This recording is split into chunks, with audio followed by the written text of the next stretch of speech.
اعوذ باللہ من الشیطان الرجیم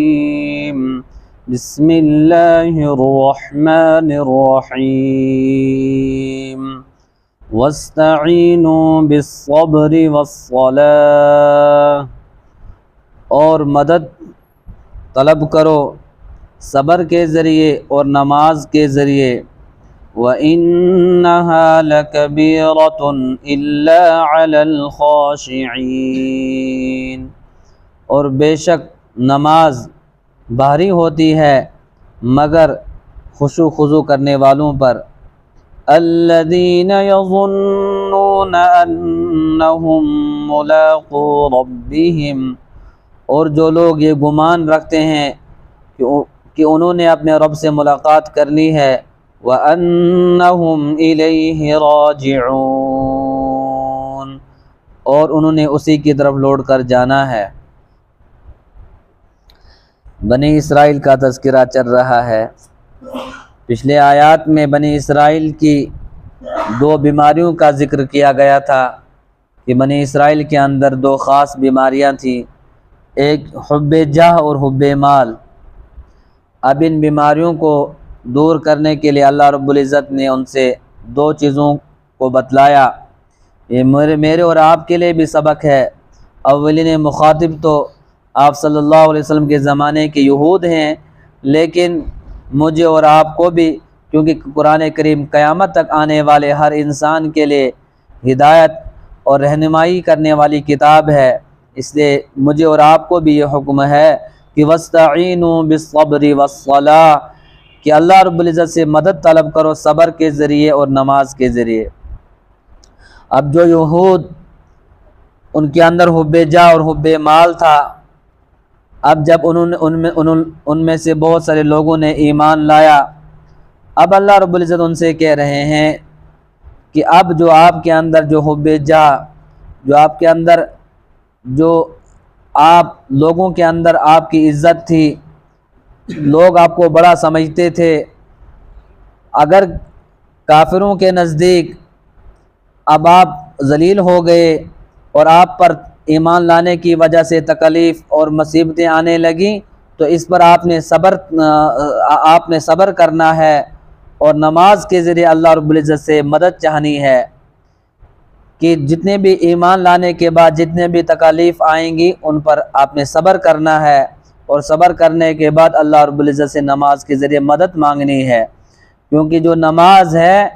یہ براہ راست اللہ رب العزت سے لینے کا ذریعہ ہے۔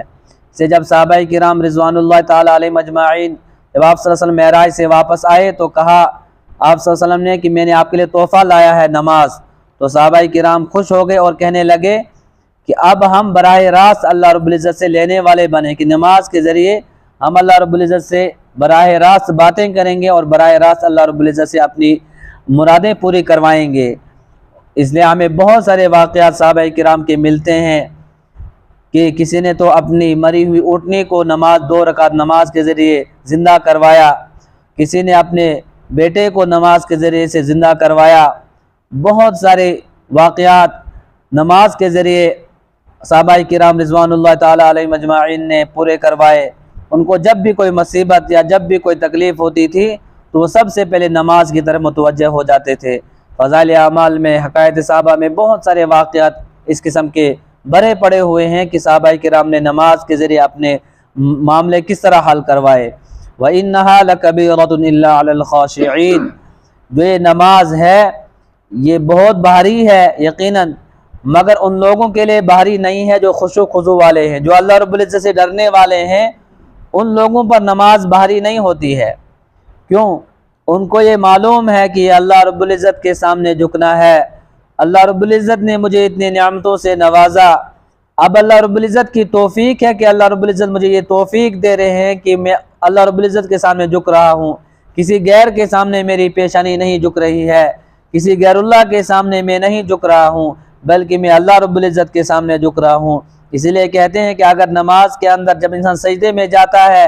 اگر انسان کو یقین ہو جائے کہ میں